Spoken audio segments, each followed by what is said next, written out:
Ladies and gentlemen, Dr. Wayne Dyer.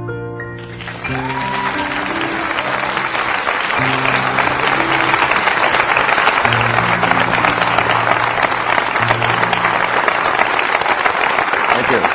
Thank you. Thank you. Thank you. Thank you so much. You're very kind. I will be speaking this evening about something that's very dear to my heart. It's not really a canned speech. It's not something that I've memorized. I don't speak from notes. I speak from my heart about something that I work on each and every day in my own life. It is about a process that has been a growth thing for me. The idea of there being levels of awareness, ordinary human awareness, and higher levels of awareness are something that you can do a lot of reading about and you can study spiritual literature. But until you begin to put it into practice and live it each and every day, it really just is something that is distant and more academic. What I will be attempting to do here this evening is to share with you some very specific principles that I have studied and practiced with my family, with my wife particularly, and our children, and my extended family. I am not here to proselytize for any particular point of view. I don't represent any religion. I'm not organizing anybody or encouraging anybody to join anything. I have never been a joiner. I don't pay any memberships anyplace. I really don't think of myself as a very organized person, period. I think a truth is a truth very often until you organize it. And then it becomes a lie very often because the organization becomes more important than the truth that we're attempting to teach. So this is not really about getting people to agree with me. When I was back in school, I had professors who used to say, if you want to understand poetry, or if you want to understand a great novel, or if you want to understand a great movie or enjoy it, what you have to do is practice what he called willingly suspending your disbelief. So that when you go into a movie theater, for example, you will see a two-dimensional screen. And you don't walk in and say, well, that's just a two-dimensional screen with a lot of images that are being projected from the rear of the room from a projector, and I'm not going to allow my emotions to be impacted or affected by a silly little thing like a projector. If you did that, you would not be able to enjoy the movie. What you do is you willingly suspend your disbelief. You just let go of any of your doubts, and you just allow yourself to be entertained for a couple of hours. And you say, like, all right, Nicolas Cage can exchange faces with another man, all right? That's a possibility. I'll buy it, all right? And they can go home and convince their wives, even though they've just exchanged faces and nothing more, which was always a surprise to me, that this thing's really happening. But what I'd suggest to you is that if you argued with that and said, oh, this is ridiculous, or this is just not possible, that you wouldn't be able to enjoy the movie. And I suggest that you take what I'm speaking about here this evening. Some of it will conflict with some of the things that you have been conditioned to believe in, some of the things that you may hold very dear to your heart. And I'm not here to challenge them. I'm not here to get you to change your point of view. I'm not here to get you to join some organization that I think will get you to be more enlightened.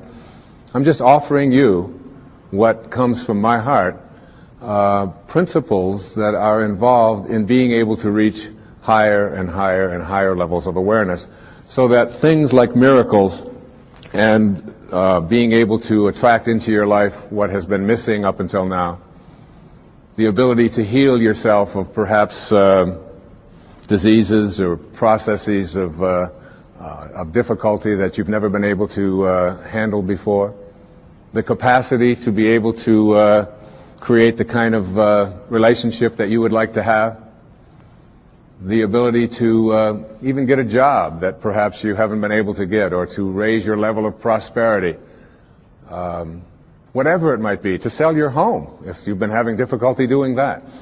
That there is an energy in the universe. There is something that is in each and every one of us. And it's also in the universe. And you are connected to it in a way that is often perceived to be aloof from us, because it's invisible, because it's in the world of what we call spirit, the world that is not material. And I would like to suggest that you suspend your disbelief, allow yourself to know that you're not a human being here having a spiritual experience, but that it's the other way around. That you're a spiritual being having a human experience. And the quality of your human experience is really much more dependent upon how you use this invisible intelligence and how you connect to this energy. And once you have an awareness that you can never be separate from it, that you and it, and whatever you call it, it doesn't matter. It doesn't matter if you call it God, if you call it divine presence, if you call it soul, if you call it spirit, if you call it consciousness, if you call it Christ consciousness, you can call it Buddha consciousness, you can call it Louise, you can call it Edna, you can call it Ralph. Alan Watts once said that you can't get wet from the word water. It isn't the word that allows you to experience water. And whatever it is that you call it is something that is distinct from what it is. When I was walking in here this evening on these beautiful grounds, I saw some people looking at the flowers and the different plants that were growing. And as they were looking at them, there was one person who was obviously an expert, a botanist of some kind, and he was trying to explain to each one of the people what the name was, the technical name for each one of the flowers. And I was watching that and thinking, it doesn't matter what you call it. Can't you enjoy? Look at that thing. It's orange, and it just came out of nowhere. There's something very profound about enjoying it and being there with it, rather than being obsessed with labeling it. There was a very famous Danish theologian. His name was Søren Kierkegaard. He once said that once you label me, you negate me. Once you place a label on me and put me into a compartment or a category of some kind, I must then become what it is that you have labeled me to be. So that we want to be able to live our lives and to practice principles of higher awareness without being so consumed with what I call ordinary human awareness. And ordinary human awareness is just the recognition or the belief system that I am a human being. Maybe I'm having a spiritual experience, I'm not quite sure. But higher human awareness, what is sometimes in the East called Siddhi awareness.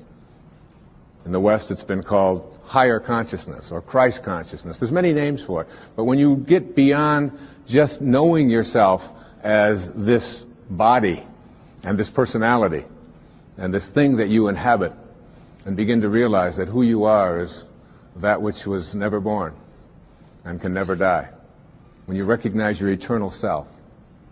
And that's what this program is really about. It's really about recognizing the power, the energy, the capacity to be able to do what it says in some of the most holy books that you've ever read, that even the least among you can do all that I have done and even greater things. And that's not just empty words from Holy Scriptures. That's a very powerful lesson that each and every one of us can practice and live every day. What I'd like to suggest to you, and what this program is really about, is that there are higher levels of awareness that are available to us. A level of awareness that allows us to do things like, and it may sound a bit strange, but to manage the coincidences of our lives. To be able to place our attention on what it is that we would like to create for ourselves in our lives. To literally have the power to know that if I think about it, and I keep it there, and I keep that picture firm within me, that there is an energy, a source, a capacity within me that is in the universe, and that is also in me. And that I can use this energy, that I can manage it. There are many ways to get the things that we want for ourselves in our lives. But basically, It all begins with how we choose to think. As you think, so shall you be. 7 little words that I think are perhaps the most important things that we can learn and master in our lives. This old proverb notion that I become what I think about all day long. And once you know that what you think about is what expands, you start getting real careful about what you think about. You don't allow your thoughts to be on anything that you don't want or that you wouldn't want to have manifest or show up for you in your life. Emerson said, the ancestor to every action is a thought. And you can look at every spiritual tradition, whether it's Eastern or Western, whether it's ancient or modern, whether it's civilized, quote, or uncivilized, quote, whether it's tribal.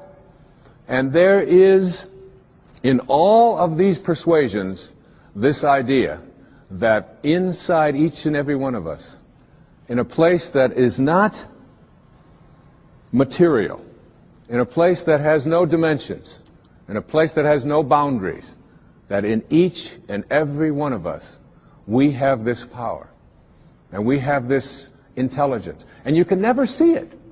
I've often said that when you die, if you're going to die, and 5 minutes before you're ready to leave, they weigh your body. And let's say it weighs, oh, let's pick a good number, 150 pounds, all right? And then life leaves your body. And they weigh your body instantly after you're dead. And it still weighs 150 pounds. So that your body weighs the same alive or dead before it begins to deteriorate. And if that's the case, then your life, this thing that leaves your body and your body still weighs the same, is weightless. Your life is weightless. You can't put a dimension on it. You can't put a measure on it. Who you are is that life. And that life is not in the dimension of material. It's like if I want to wiggle my finger, I just have to have a thought. And the thought says, I think I'm going to wiggle my finger. And then I do this, and you say, well, that's really no big deal. But it really is a big deal. Because there's something invisible in here that says, I'm going to wiggle my finger. I've never seen that. I've never been able to, you can put that under an X-ray, you can try to measure that and find out what it is in there that allows you to say, I'm going to wiggle my finger, and you can never find it. It's not in this world, if you will. So I can do all the scientific studies, and what I can do when I do these scientific studies is I can find the command center inside of me. And I can go to the brain and I can point to a specific point, and scientists can do this and say, there's the command center which allows you to have a thought, I think I'm going to wiggle my finger. But there's no computer and there's no scientists and there's no technology that can ever allow us to go inside and say, there's the commander in the command center. Can't find it. And that commander in the command center, that weightlessness, is the part of us that we just don't pay enough attention to. And what I'd like to suggest here this evening is that once you start becoming aware of the power of thought, and if you look around, just look around you at everything that you see, it all began with a thought. We become what we think about. And that is probably one of the most important principles in learning to manifest. But in my mind, as I think about this idea of getting what you really want and being able to attract it into your life, what we have to look at is basically the obstacles that we have conditioned ourselves. And you notice I say that we have conditioned ourselves, because I have never believed that we need to be putting the responsibility on someone else. If you're conditioned, it's because you have allowed yourself to become that. And if we are conditioned, if we've conditioned ourselves to believe certain kinds of things, and one of the things that we kind of believe and hang on to and live with is this whole idea that all of the things that happened to me in my past are what are keeping me from doing what I'd like to do today. So we hang on to these things and we fill ourselves with blame. We say, I'm the middle child. I'm the youngest child. I'm the oldest child. You know, I'm an only child. Any one of those is a great excuse. You know, if you're the youngest child, you can say, well, you know, how could I be making decisions for myself and be a fully functioning person today when I always had somebody else telling me what to do my whole life? How could I think for myself? If you're the oldest child, you can simply say to yourself, well, how could I be expected to think for myself? I always had to think for somebody else. I was always doing it for somebody else. And that leaves the middle child, you know, the classic identity crisis. Oh, poor me. My mother didn't even know my name. She was always calling me by this one's name or that one's name. So I don't know where I fit in. So that takes care of everybody except the only child. And of course, the only child, well, your parents looked at you and said, we won't be doing that again. You have to live with that, I don't. So everybody, with their birth order, or with their mother liked their sister better, or that we had enough, or we didn't have enough, or we had too much, or we lived in the north, we lived in the south, I'm too tall, I'm too short, I've got too much hair, I don't have enough hair, it's falling out, it's not falling out, whatever it is, we all have these excuses. And I call all of these things that we hang on to and use to keep ourselves from reaching these higher places in our lives, the wake. I call it the wake. And the wake is, comes from a story that I heard Alan Watts tell one time, and it was a very powerful story. He said, your life is like a boat, and it's heading up the river at, say, 40 knots. All right? And as it's going, you are somehow able to metaphorically stand on the stern, the back of the boat, and look down into the water. Now there goes your life in this direction, and you're standing here and you're looking down into the water. And you ask yourself these three questions. The first question, what is the wake? What is it? What is this thing that you see? And the answer, the wake is the trail that is left behind. That's what it is. Nothing more, nothing less. It's the trail that is left behind. Second question to ask yourself in this little metaphor, what's driving the boat? What's making this thing go in this direction? The answer, the present moment energy that's being generated by the engine, and nothing more. That's the only thing that's making the boat go in this direction. And in this little scene, this means it's the present moment thoughts that I have and how I am using them that is making my life go in this direction, and nothing more. Because the third question is the most important and powerful question. And ever since I heard it, I've always thought about this whenever I have a tendency to look back here and blame something. Is it possible for the wake to drive the boat? That is, can a trail that is left behind make a boat go in this direction? And of course the answer to that is no. It can't. It's just a trail that is left behind. And in that trail, there are an enormous number of things, and every one of us has a wake. And we have a whole lot of stuff in it. And one of the problems that we have is that we have a tendency to look at the wake and all of the stuff that's in it to explain why it is my life isn't working the way I would like it to work. So that you can take a look at the experiences of your life. I look at the experiences of my life. In the experiences of my life, I spent some years in a series of foster homes. People have said to me, oh, living in a foster home, that must have been terrible. I said, no, it wasn't terrible at all. When you're 6 years old, you don't wake up every day and say, oh my God, I'm living in a foster home. Isn't this awful? Poor me. How come me and nobody else? You don't do that. You don't do that till you're 40. And when you're 40 and your life isn't working and you're bankrupt and you're a drug addict and you're falling, your relationships are all falling apart and your family's leaving you, and you say, why is this happening to you? You say, what do you expect from me? I had to live in a foster home. My mother liked my sister better. We were too this, we were too... And so it's like we take a look at all of these things in our wake. And I'm not saying here that you shouldn't be in touch with your past and all of the things that are back there, but to use it as excuses for why you can't get where you'd like to get today is something that if you do that, you will never get to this place that I'm talking about in this program, which is this place that I call higher awareness, way beyond ordinary human awareness. One of the most powerful lessons that you can ever learn. I had to learn as a young man. My own father was a man who walked away. He left. He left home when I was just a baby. Left my mother, who's sitting right here,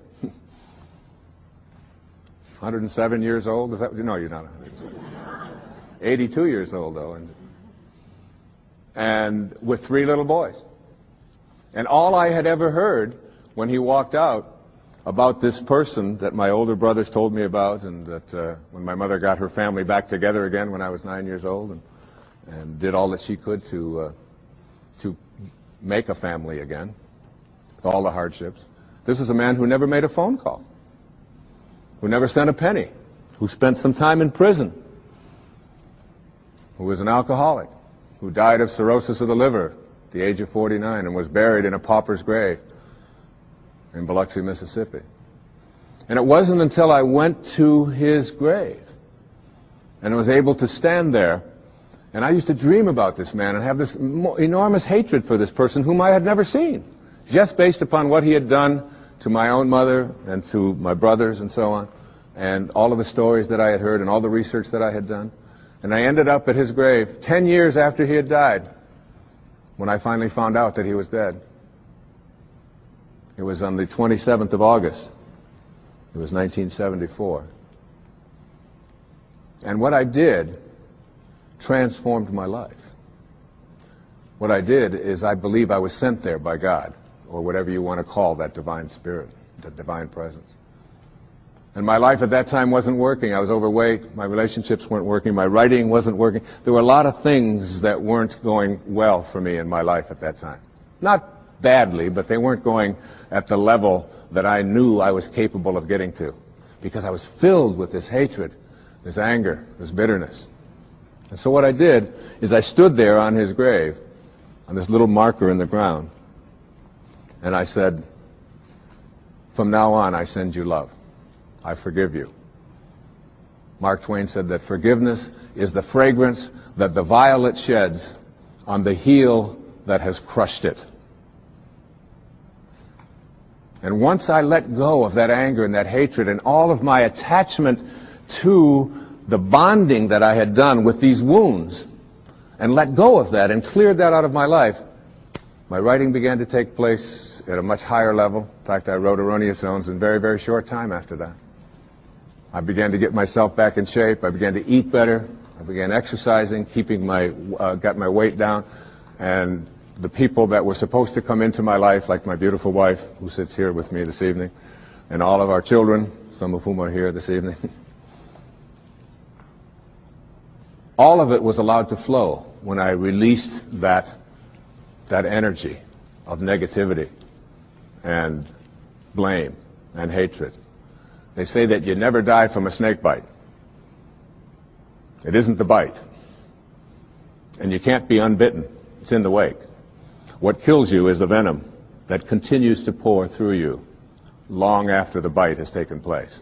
And that's something we have control over and we can change. And I'd like to suggest that what happens is that many of us bond ourselves to these wounds of our past. If I were to cut my hand, just cut it, and watch it, my nature says, close up the wound. And I just have to watch it. And there's no doctor out there, there's no medicine out there that's going to heal that wound. There's a healing stream that I am connected to that will allow that wound to heal. So my nature says, close up the wounds. Don't bond to them, don't hang on to them, close them up. But supposing I say to myself, oh, no, you don't. There's no way I'm going to let you close up. You see, if I can keep you open, and I can go to you and say, look at this. You say, what happened? Well, look at this cut I've got. Oh, you poor thing. Look at that. It seems to be getting worse. It's getting infected. Isn't that terrible? And if you practice this kind of a mentality, when your nature says close up the wound, but you keep it open, before long you lose your hand. And after that, you'll lose your arm. And the whole organism will be destroyed if you don't let your nature take over. And your nature also says, close up the wounds of your past. Close them up. And oftentimes we ignore our nature. I had a great teacher that came into my life through his writing. His name was Nisargadatta Maharaj. Lived in India up until the mid-1980s. And he wrote something called I Am That, which was very powerful and influential in my life. And one of the things that he talked about when he was asked the question, what's the difference between, say, a saint or a highly functioning human being, a spiritual master, a spiritual teacher, and the rest of us? Is that they have unconditional love in them and you don't, or we don't? And he said, no. He said, saints have unconditional love in them, and so do you. He said the difference between ordinary human awareness and higher awareness people is that they have nothing else inside of them. That's all they have. And it's almost like we have to learn how to get that in ourselves. To be able to, well, I always like to use the metaphor of an orange. I love the orange. Perhaps living in Florida is why, but an orange is a simple metaphor. You take this orange and you squeeze it as hard as you can squeeze it, and you ask yourself, what will come out? And what comes out when you squeeze an orange? Orange juice. Never, no matter how many times you squeeze it, will apple juice come out. There's no mistakes. You'll never get grapefruit juice out of this thing, ever. The only thing you'll ever get out of it is orange juice. And the next question is why? Why when you squeeze an orange, as hard as you can squeeze it, does orange juice come out? And I asked that question up in Toronto one time, and this little girl sitting right in the front row, she said, that's dumb. She said, that's what's inside. It has to come out. I said, well, that's the answer. You are really smart. And she smiled, and she thought that was great. But that's the truth. The reason that orange juice comes out when you squeeze it is because that's what's inside. Now you extend the metaphor, and someone squeezes you. That is, someone says something about you that you don't like. Someone behaves towards you in a way that you find offensive. Somebody does something or says something to you that you feel hurt by. And out of you comes anger, hatred, bitterness, tension, fear, anxiety, stress. And immediately you say, the reason that comes out of me is because of how he said it, or the way that she said that, or because they did that. But the truth is, the reality is, that what comes out is what's inside. And if you don't like what's inside, you can change it. Now, if you ask me, how does orange juice get inside of an orange? I would say, I don't know. I can't figure it out. That's a mystery to me. I just enjoy the oranges of my life and give God the credit for that. A lot of people think that other things make them the way they are. They will blame their past, they'll blame their parents, they'll blame the economy, they'll blame the Ayatollah, they'll blame somebody for things that are going wrong in their life. And one of the favorite things that we have to blame for why I'm upset at a particular moment is something called traffic. Traffic made me upset. And I've always reminded myself when I'm in a jam or when I'm on the freeway and I'm trying to get someplace, that traffic doesn't care. That you have within you the opportunity in this moment to really work on these things that are perhaps debilitating or creating anxiety or stress in your life. That these are tests, these are opportunities for you. Traffic doesn't care. Your anger is your choice, and you can always choose to be happy, angry, depressed, miserable, upset, or you can choose to be fulfilled and do something positive in this moment. It's always up to you. I'd like to give you what I think of as the great spiritual teachings of many various persuasions. There's a story that summarizes it. It's the story of what I call the four philanthropists in a village.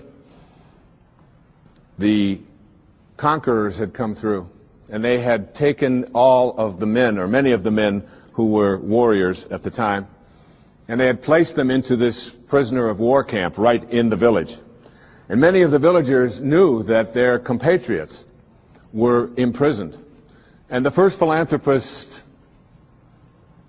was a person who had great wealth.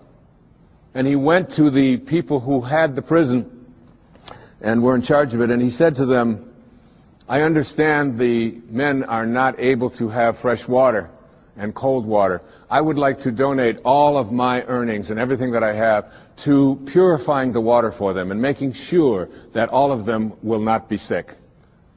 And he was granted that. And he he had fulfilled his destiny, that he had done what he was here for. The second philanthropist discovered that the men were sleeping on rocks and that they were cold at night. They didn't have blankets. And he took all of his funds and he said to them, I would like to provide bedding and blankets for the people so that they will be comfortable when they sleep at night. And he was granted that right, and he donated his money for this purpose. And again, he felt that he was fulfilling his destiny.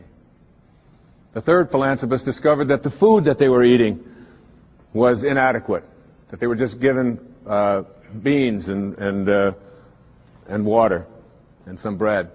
And so he said, I own a farm, and I'd like to grow all of my food, and I'd like to take this food to all of these prisoners. And he was granted that right. And all three of these great philanthropists in the village felt that they had really completed their mission for why they were here. But the fourth philanthropist was a saint. He was living not at ordinary human awareness, but at higher consciousness levels. And he went and he found out where the keys were.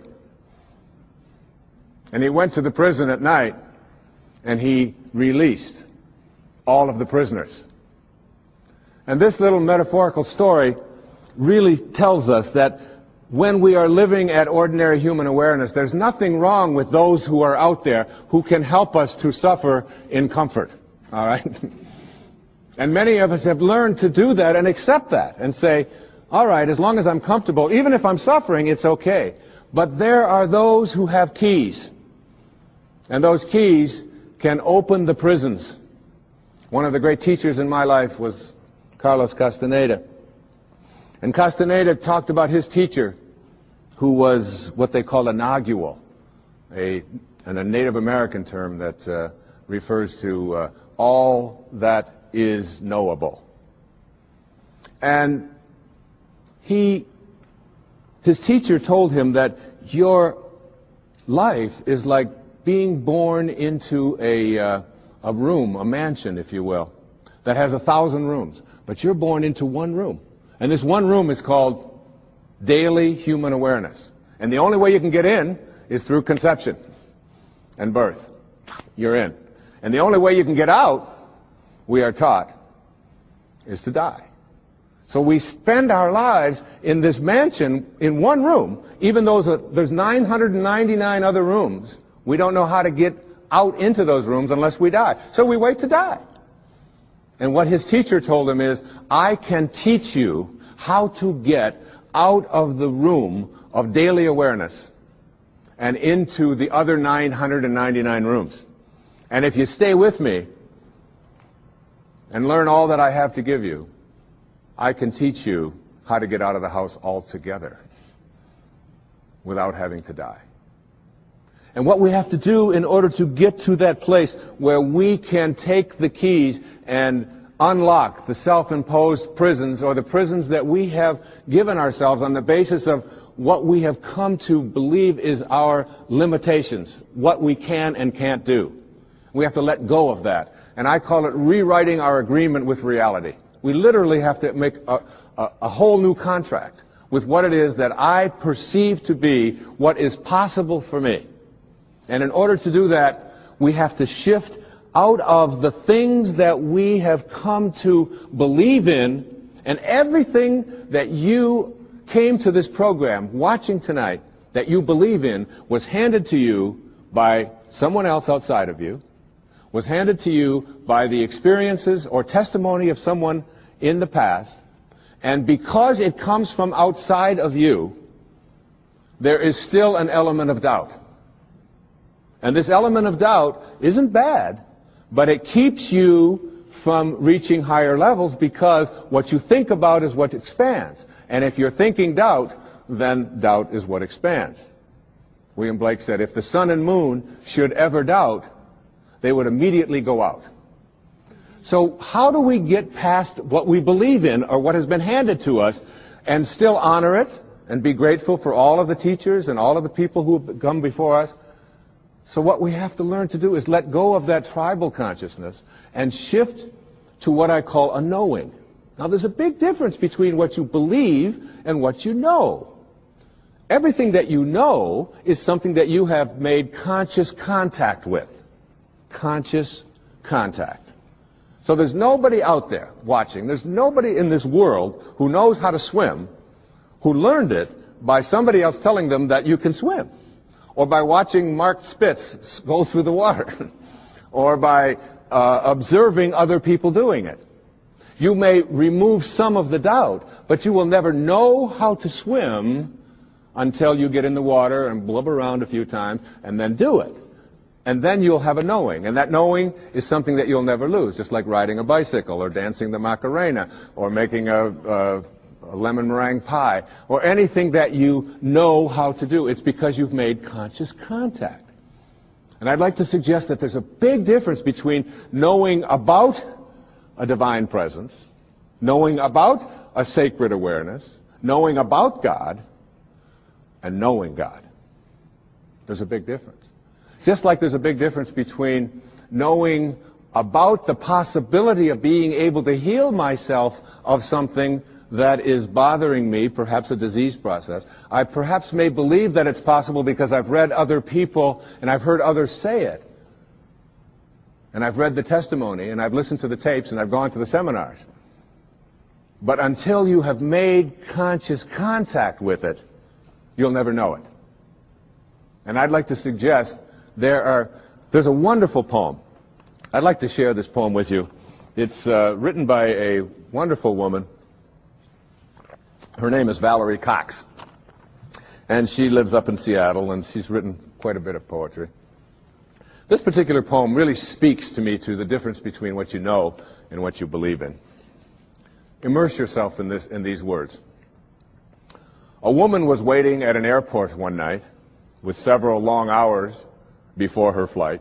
She hunted for a book in the airport shop, bought a bag of cookies, and found a place to drop. She was engrossed in her book, but happened to see that the man beside her, as bold as could be, grabbed a cookie or two from the bag between, which she tried to ignore to avoid a scene. She munched cookies and watched the clock as this gutsy cookie thief diminished her stock. She was getting more irritated as the minutes ticked by, thinking, if I wasn't so nice, I'd blacken his eye. With each cookie she took, he took one too. And when only one was left, she wondered what he'd do. With a smile on his face and a nervous laugh, he took the last cookie and broke it in half. He offered her half as he ate the other. She snatched it from him and thought, oh, brother, this guy has some nerve, and he's also rude. Why, he didn't even show any gratitude. She had never known when she had been so galled, and sighed with relief when her flight was called. She gathered her belongings and headed to the gate, refusing to look back at the thieving ingrate. She boarded the plane and sank in her seat, then sought her book, which was almost complete. As she reached in her baggage, she gasped with surprise. There was her bag of cookies in front of her eyes. I love that. I love that. If mine are here, she moaned with despair, then the others were his, and he tried to share. Too late to apologize, she realized with grief that she was the rude one, the ingrate, the thief, the cookie thief. And all of us in some ways are cookie thieves. I have 8 beautiful children. Our youngest little girl's 8 years old. One of the things that you do when you become enlightened and become a guru, like me, that'll be the day, is when we place something that is important to know where it is, we practice mindfulness so that we never misplace anything. So obviously, having reached this exalted level of awareness in my home with my 8 children, I never misplace anything. So I place my keys right here in a certain spot. But my little girl has this wonderful habit of taking my keys and hiding them on Daddy in the morning so that she can watch me flip out as I look for the keys. And I'll say, Sage, how many times has Daddy told you, don't hide my keys in the morning? Daddy, you told me not to do it. I don't hide your keys anymore. Come on, where'd you put my keys? The last time they were in your dollhouse, where did you put it? Daddy, you told me not to do it. And then, of course, my 12-year-old daughter, Serena, loves to just assume this stance. She's watching me raise my voice. She'll say, me raise my voice, she'll say, I wonder what all those people would think of Mr. Positive if they could see him right now. Get lots of reminders. So I give up. I said, look, when I come back out here, I want those keys here. And I go back and I get my clothes on and I reach in my back pocket, and there are my keys. Right where I had left them the night before, in my pocket. And there's a fine line, I think, between being a guru and being a jerk. All right? And I probably crossed that line more times than I should be admitting here on television. But this idea of being a cookie thief and creating a knowing is something. I did a benefit along with my wife a couple of years ago with a man on Maui whose name is Michael Knopf, who had been injured in an accident. He's a quadriplegic or paraplegic. And at that meeting, when it was over, there was a man who lived on another one of the islands who was known as a kahuna, a healer, an ancient healer from Polynesia. And he was introduced to me, and he said that was a nice talk and so on. And I said, how do you get to be a kahuna? You know, do you take Kahuna 101? I mean, what courses do you take? How does this work out? And he said, no. He said, kahunas are raised to have no doubt. To have no doubt. To have a knowing. And he said, when a knowing confronts a belief in a disease process, the knowing will always triumph. And that knowing is something in which you say, you are healed, and healing takes place. One of the great stories of knowing is, again, with our little girl, Sage, who we were spending the summer in our summer home, and we went to visit this dermatologist. And Sage has had this thing called flatwarts for the last, since she was 2.5 years old. From 2.5 until 7, which is over 4 years, she had these flatwarts, and not only did she have them around her face, around her mouth, and around her nose, but they were getting worse. They were moving up, and they were getting up around her eyes and so on, and we noticed that they were getting progressively worse, even though all of the places that we had taken her had said, they will go away. She'll outgrow them. But it didn't seem to be that way, and they always said it would be a few months. Well, years had gone by, and she still hadn't. So we were over at my friend's, this dermatologist in Kihei, and I said, Kenny, as long as we're here, would you mind taking a look at Sage? And my wife was there, and he took these big white light, and he put it in her face, and he said, you've got flatwarts. She hates that term. She never wanted to call them flatwarts. She calls them her bumps. All right? She just called them her bumps. So he said to her, but the good news is that when you get married, you won't have them. Well, she's 7.5, going, oh, who's this dork you've got me talking to now? And then he said to her something. He said, you know, we can't burn them off, and there's no medicine that we can give them. But he did say something to the effect that the ability to rid yourself of these things is within yourself. And that if you can call upon that healing capacity in you and begin to talk to these bumps in a way in which you ask them to leave, that you have a much greater chance of getting rid of them faster than anything that I could give you, and we certainly can't burn them off because we might scar your pretty face. And that's basically the message that he gave us. I'm paraphrasing it. So we went back that night to where we were staying, and there was a whole bunch of kids there, as there always are when we're staying, and all of their friends were there. And we walked into the bedroom, and it was late at night, and over in the corner, on her air mattress, was Sage. And she had the blankets pulled up over her head, and she had a flashlight underneath the blankets. And I went over and I lifted up the blanket. I said, honey, is everything all right? She said, shh, I'm talking to my bumps. And I left the room, and I came into my wife in the other bedroom, and I said, honey, you're not going to believe this, but Sage is in there talking to her bumps. Isn't that great? The next night we did the same thing. That was the second night. The third night, the same thing. Now that was Thursday. On Friday, this happened on Monday. On Friday, as God is my witness, on television, every single one of those bumps was gone and has never reappeared since. A knowing. You see, there is a stream of healing that is something that we can plug into. It's very much like electricity. People say, well, in ancient Greece there was no electricity. There was electricity. We just didn't plug into it. That's all. And there's a stream of healing. And when we go into that stream of healing with a knowing, we go to a higher level within ourselves. And we don't allow any doubt in. Basically, in every single one of us, every human being out there, there are two of us. There's two people. The first person in each person is called the ego, or I call it the ego. E-G-O. Earth Guide Only. All right? This is the part of us that says who I am is separate from you, separate from God, separate from my environment, and therefore I'm in competition with, and my value is based upon how much I get, how much my stuff is worth, how much better looking I might be, or how much more attractive I might be, how much more money I might have, the value of my possessions, and so on. What is mine? So it's not mystical awareness which says I am connected. It is that individual lower level of awareness which says my ego. This is mine. Also in each and every one of us there's another person. And this other person is called what I call the sacred self, or the higher self. And this sacred or higher self really doesn't care how much you get. It doesn't care who you're better than. It doesn't care how much stuff you have. It's not interested in any of that. The problem is that we very seldom listen to it. We pay very little attention to it. This higher or sacred part of us wants only one thing. It wants us to be at peace. At peace.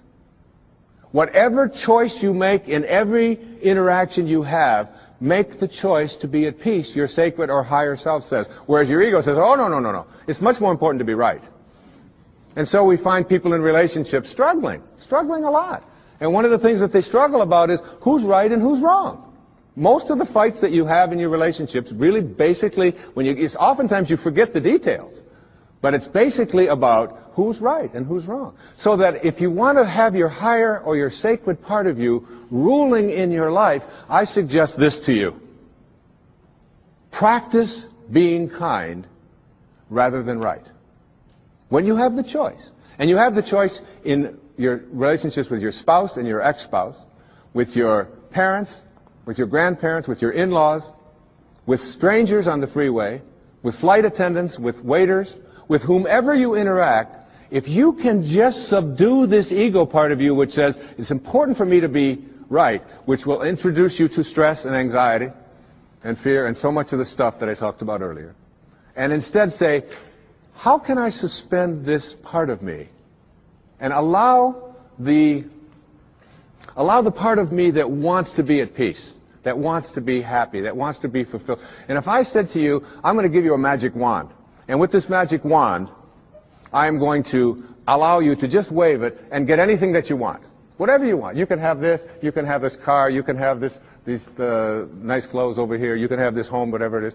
Or I said to you, in lieu of that, I'm going to give you another wand, and you can wave this, and for every moment for the rest of your life, you'll be at peace.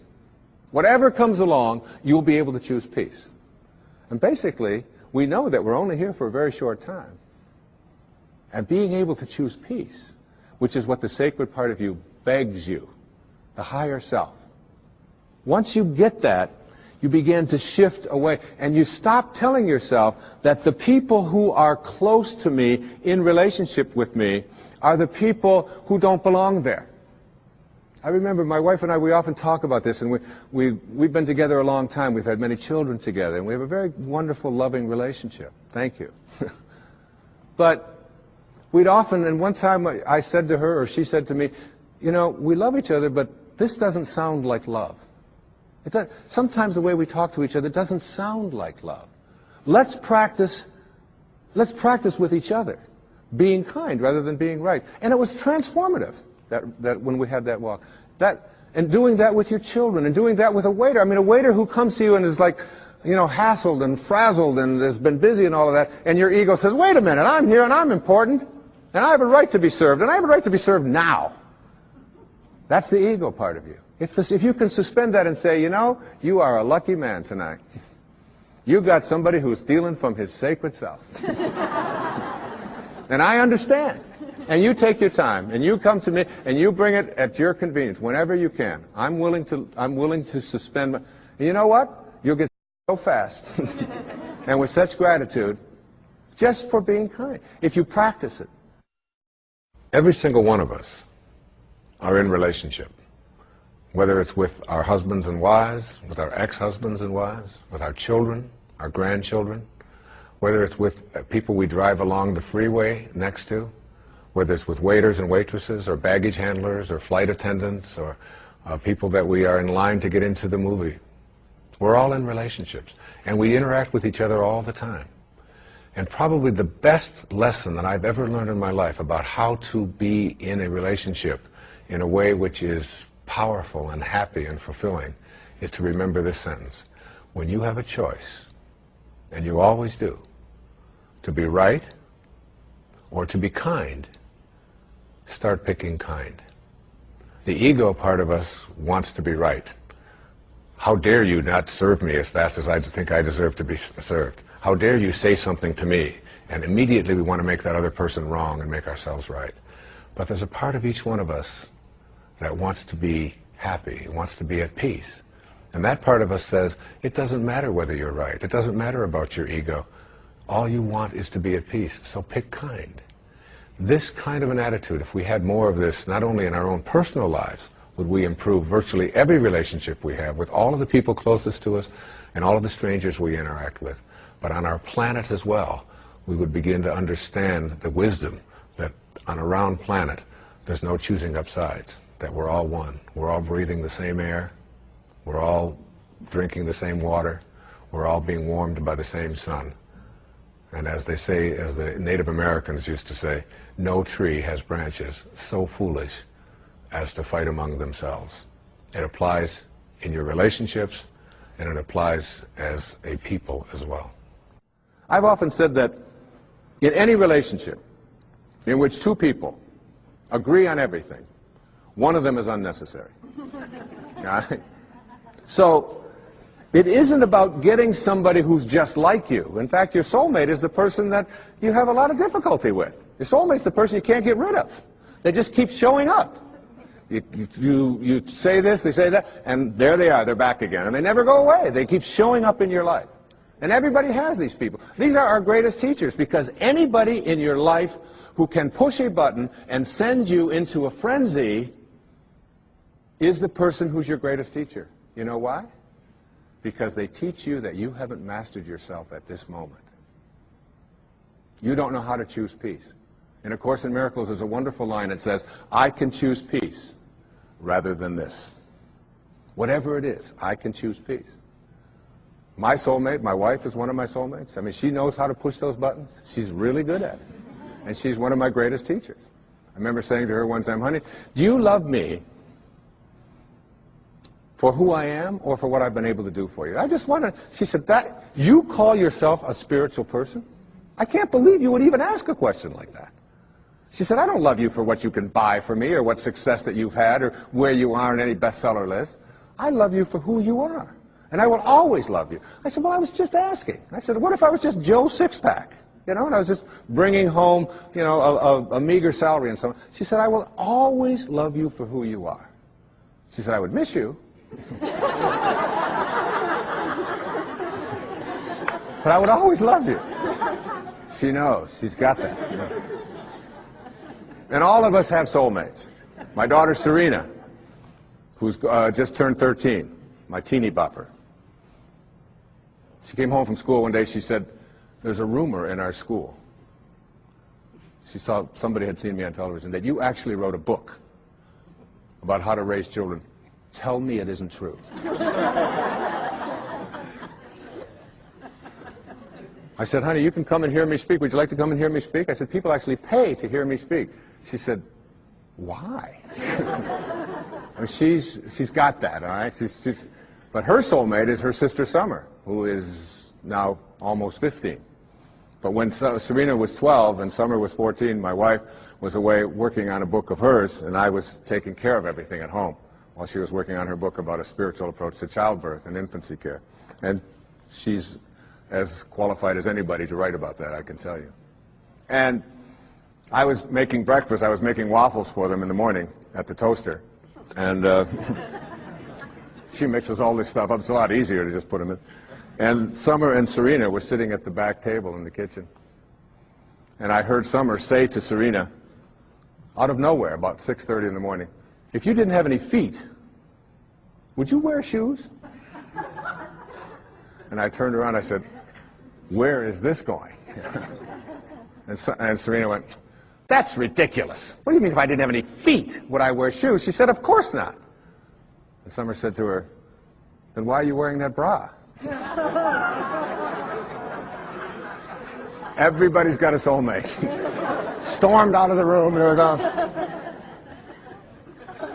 But it isn't the people who agree with us. It isn't the people who tell us the right thing. It isn't the people who always find us, just perfectly smelling good and so on.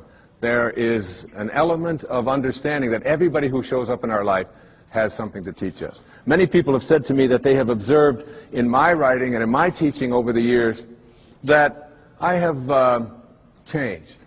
I've evolved, if you will. That when I first wrote Erroneous Zones and Pulling Your Own Strings and books like this, that I was really talking about something much different than I'm talking about today, which is spirituality, higher awareness, higher consciousness, and it's true. Because one of the great teachers, again, in my life was Carl Jung. And in Modern Man in Search of a Soul, he said that there are archetypes, there are stages that we go through when we reach adulthood. He said those stages work like this. He said it starts out with the athlete when you reach adulthood. And he called it the athlete, not as a put-down of athletes, but as the time in our adult life when our primary emphasis is on our body. What it can do, how strong it is, how fast it can run, how much it can lift, how beautiful it is, and so on. And we believe that we are a body, if you will, perhaps with a soul. He said the second stage is what he called the stage of the warrior. And this is the time in our adult life when we take ourselves out of our physical self, if you will, and we take this body out into the world, and we do what warriors do, which we attempt to conquer, we attempt to defeat, we attempt to get as much as we can. It's the age of the ego. It's the time when we're saying, what are my quotas? What's in it for me? What can I get? And we go through that stage. And I believe that I was writing earlier in my life to teach people how to be better athletes and better warriors, because that's where I was in my life in those days. And the shift has taken place for me as well. Jung said that the third archetype is what he called the archetype of the statesman or the stateswoman. And this is when we finally get to a place in our adult life when we stop saying, what's in it for me? How much can I get? How much can I accumulate? And we begin to ask the question, how may I serve? What are your quotas? And serving others becomes much more important than our own egos. Until ultimately we reach what he called the stage of the spirit, the archetype of the spirit, when we finally begin to recognize that this is not our home. What it means in the holy books when it says, you are in this world, but you are not of this world. And these four stages represent also where we can look at our own self. How am I doing going through these? To what extent do I find myself consumed with my own quotas? What's in it for me? How much can I get?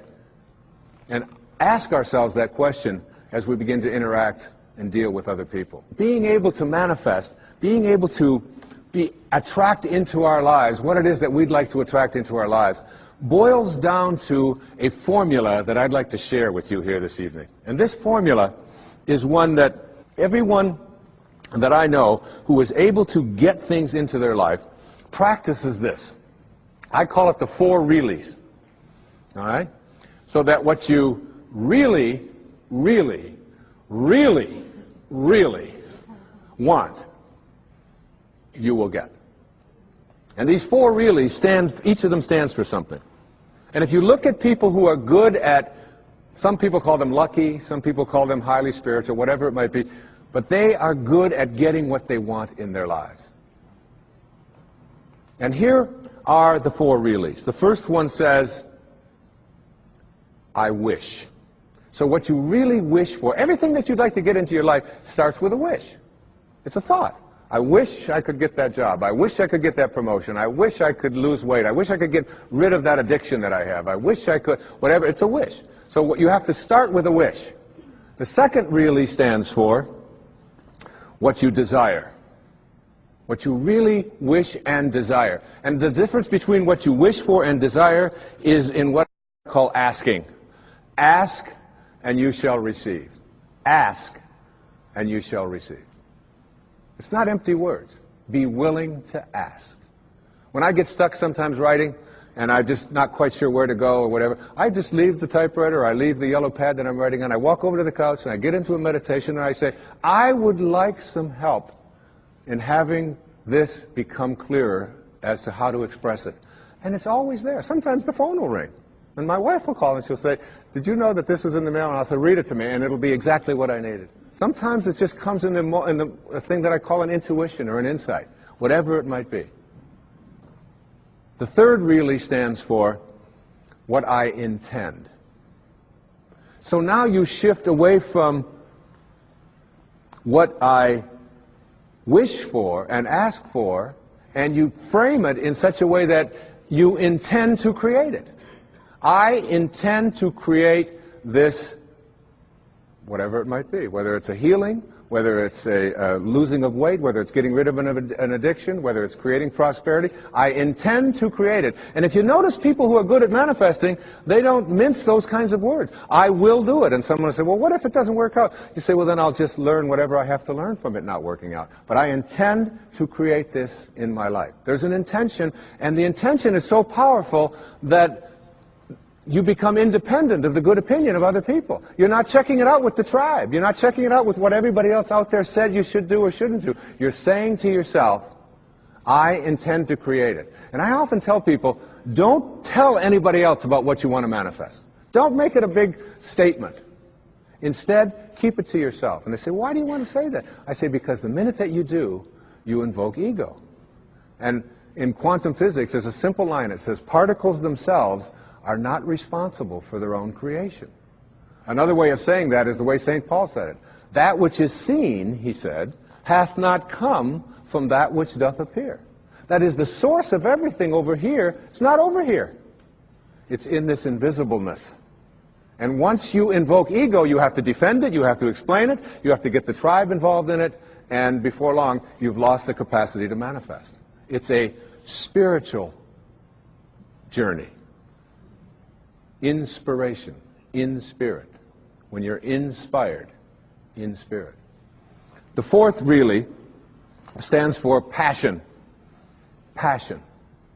That is, I am absolutely passionate about it, and I intend to create it with that love. One of the great books that one of my teachers sent to me from ancient India, written like 3,000 years ago, has a line in it that says, to attempt to manifest what you want without passion is like dressing up a corpse.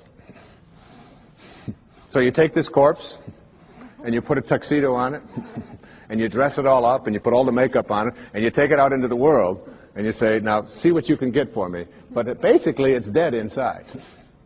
And if it's dead inside, that is, if it lacks passion, if you lack passion, you're not going to be able to attract it into your life. So what you wish for, ask for, intend to create, and have passion about, you'll get. You'll get it. That's the good news. The bad news is that what you really, really, really, really don't want, you will also get. And this is one of the most difficult things for people to understand. And when you're dealing with the tribe and you're dealing with what is and what everybody else tells you is impossible, and somebody might be watching this and say, well, that's just a lot of nonsense. I mean, you can't just put your attention on something, think about it, and have it come true. It involves a whole lot of other stuff like that. You see, here's how it works. You cannot attract thin from I hate being fat. Because if what you think about is what expands, and what you're thinking about is hating being fat, then hating being fat is what you will continue to manifest. You act upon what you think about. You cannot attract prosperity from an inner consciousness that says, I hate being poor, I despise being poor. Because if you despise being poor, if you're angry about being poor, then being angry about being poor or despising it is what you will continue to act upon, and you'll be able to say, see? Now it gets worse. You cannot manifest what you want if your attention is on what is. If your attention is on what is and the circumstances of your life, that's where your thoughts are, then you will continue to create what is into your life. You've got to figure out a way to get your mental images, your energy, your attention, your higher awareness off of what is and onto what you want. And every time your thoughts are on what is, you shift it to what do I want? And it's even worse than that. You cannot manifest what you want if your attention is on what always has been. This is the way things are. You'll hear people say it to you all the time. These are the circumstances of life. Don't you understand? This is reality. Wake up. These are the way things have always been. There's always been poor people. You're one of them. That's just the way it is. And you watch that person, and being poor continues to manifest into their life. If you keep your attention on what always has been, then what always has been is what you'll continue to manifest. As you think, so shall you be. These aren't empty words, folks. This is reality. And the worst and ugliest of all is this. You cannot manifest what you want into your life, no matter what it is, if your attention is on what they want for you, or what they expect for you, or what they tell you are your limitations, or what you can do. Because if your thoughts are on what they want, you cannot put your attention on what you want. What they want will continue to manifest. And you might be in a tribe that always turns left. And all you want to do is make a right turn. And you go to all the tribal elders and you say, look, I just want to make one right turn. And they say, wait a minute. In our tribe, we only turn left. We've always turned left. That's the way this tribe has always been. And so they will have an emergency meeting. And they will convene all of the elders to get you to come to your senses. Jackson Browne is, well, I think, one of the great poets on our planet. Great singer. He has a song called For a Dancer. In there are words to this effect. He says, just do the steps that you've been shown by everyone you've ever known until the dance becomes your very own. Which is what most of us are doing. We're doing the steps that we've been shown by everyone we've ever known, and the dance has become our very own. And later on in the song, he says something to the effect of, into a dancer you have grown from the seeds someone else has thrown. Go on ahead and throw some seeds of your own somewhere between the time you arrive and the time you go home. And then the kicker, it always gets to me when I listen to this song. He said, because in the end, there is one dance you'll do alone. And it's like letting go of this tendency to be a dancer, to be doing the steps that we've been shown by everyone we've ever known, and then it becomes our own. And then we pass it on, and we pass it on. To break that chain, we have to shift our attention off of what we don't want and onto what we do want. And this goes for everything. I was at doing a book tour up in Chicago. I get off the airplane, and a woman picks me up, and she's got a doozy of a cold. Like, you know, Snoopy's, as my kids call it, coming out of her nose, onto her dress. I mean, it was, and I was in this little Honda with her for 2 days. And so I said to her something to the effect, I can't remember what it was, I know she didn't like it, but I said something to the effect of, oh, it's been 20 years since I've had a cold like that. And she said, oh, that's just what I needed to hear. It's people like you who go around telling us, normal, mortal human beings, that when we have a cold we should be feeling guilty. She said, I don't appreciate that at all. She said, colds are just things that happen to us. I said, well, I understand that. I said, but I just don't think like you. She said, well, what do you think? I said, well, tell me what you think. You're the one with the cold. She said, well, I think colds are viruses and that they're in the air. And they're going to land on us every once in a while. And when they do, we shouldn't be feeling guilty about it and feeling bad about it, and people like you writing books about it to make us feel worse. I said, look, we're on the same page here. I said, I believe just like you. I think that colds are in the air, and that they're viruses, and that they land on us. She said, well, how come you don't get a cold then? I said, because when they land on me, I talk to them. She said, you talk to viruses? I said, of course. She said, well, what do you say? Well, I say to it, look, you've landed on the wrong immune system. I'm not going to talk about you to anyone. I'm not going to complain about you. I'm not going to give you any attention. And you have no room to flourish on this immune system. You're just not going to do your work here. But there's a lady in Chicago who's waiting for you.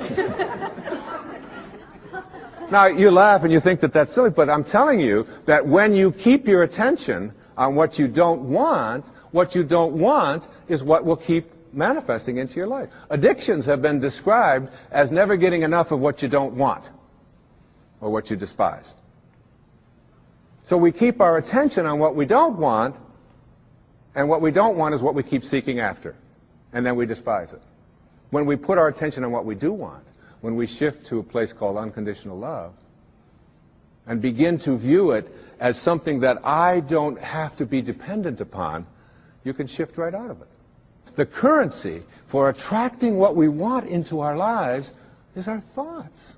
As you think, so shall you be. Begin to place them on what it is that you want, and you'll start seeing it shift over and over again. And people who are terrific at getting what they want, you start getting inside of their head and say, what do you think like? How are you organized in here? And you know what they always say? I never, ever allow my thoughts on anything that I don't want. And no matter who out there is saying, yes, but you can't do this, yes, but you can't do that, I never allow that kind of energy. I shift away from that energy instantly. That's what separates great masters from ordinary human awareness. I have been talking during this program about a consciousness, an awareness, a level of functioning or living or thinking which involves something that I call spirituality. It isn't restricted in any religious way. It is a divine intelligence, an organizing intelligence that is everywhere at once. Some people call it God. Some people call it soul. Some call it spirit. Back in the times of slavery, there was a young man. His name was John Newton. He was 23 years old. And he had what is called in Japanese, it's called, excuse my Japanese, but it's called satori. I love to say that. Satori, S-A-T-O-R-I. And it means instant awakening. The idea that you can create something in your life now. In Zen, they have a proverb that says, when the student is ready, the teachers will appear. So it's just being ready. And so you don't have to go through this long, involved process to get to enlightenment where you get it 5 minutes before you die. Instead, you can have it when you are ready. The Native Americans, they have a word called natohi in the Aleut Indians. Natohi. And it means great seeing. Like I don't see, and boom, there it is. I see. And it's like in a dream when you just have this awakening, this light goes off and you just know. It's intuition, if you will. Intuition has been described as, if prayer is you talking to God, then intuition is God talking to you. It's like hearing that voice, and you know it. And John Newton, this 23-year-old sea captain, had a ship full of human cargo that he was bringing from the west coast of Africa to the New World as slaves. And he had this satori, this awakening. And in this moment of awakening, he realized that what he was doing was horrible and defenseless in terms of his own inner sense of morality. And he wrote down on the envelope the words to a song he called it Grace. I once was lost, and now I'm found. And it was grace that taught my heart to feel. It was grace that brought me home. He shifted away from his material world and his being a warrior to being a spiritual being in an instant, which is available to every single one of us. And he wrote these enduring lines. And I have asked my beautiful 16-year-old daughter, one of 6 beautiful daughters that I have. Her name is Sky, and she's just 16 years of age. And she really, in my heart, I've often said to my wife that Sky just about one of the nicest human beings I've ever known. The fact that she's my daughter, I know may sound like it's prejudice, but this is a person who comes every night and says, I love you, to not only my wife and to myself, but all of her brothers and sisters, who is kind beyond anything I could ever imagine. And you know, from the time that she was a baby, just this high, she always knew what she wanted. She knew. She didn't believe, she knew. I'm going to be a singer. And I'd say, well, Sky, you know, you've got to study this. She said, no, I'm going to be a singer.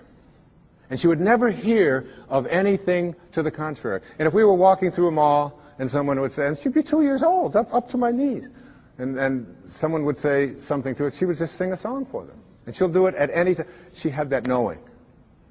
She really, really, really, really, with passion, has always known it. And sings all the time and lightens up our house and my life and my wife's life in just the most magnificent of ways. And I asked her if she would please come tonight and sing this song for this program, to close it with as beautiful a rendition of Amazing Grace. And listen to the words.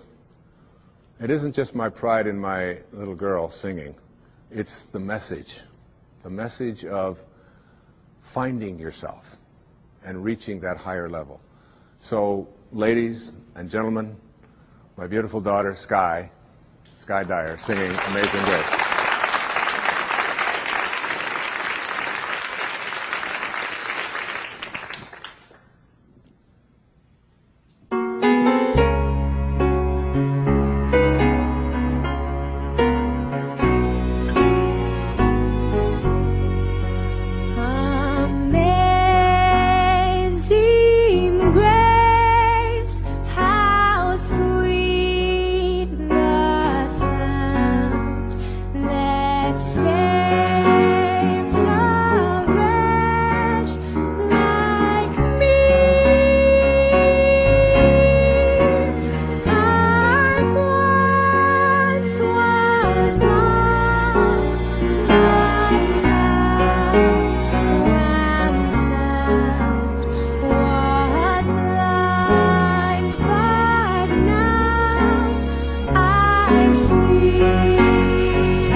Was lost, and now I'm found.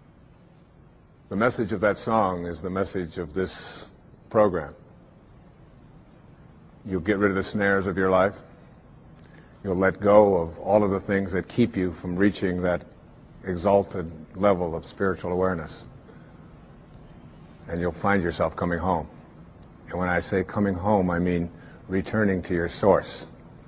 Not the ego, which believes you're separate from it, but your sacred, highest self, which knows. God bless you, and thank you for watching.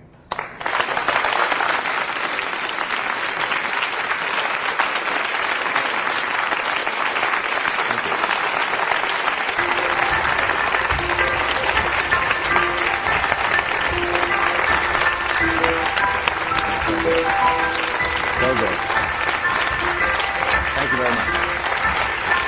Thank you.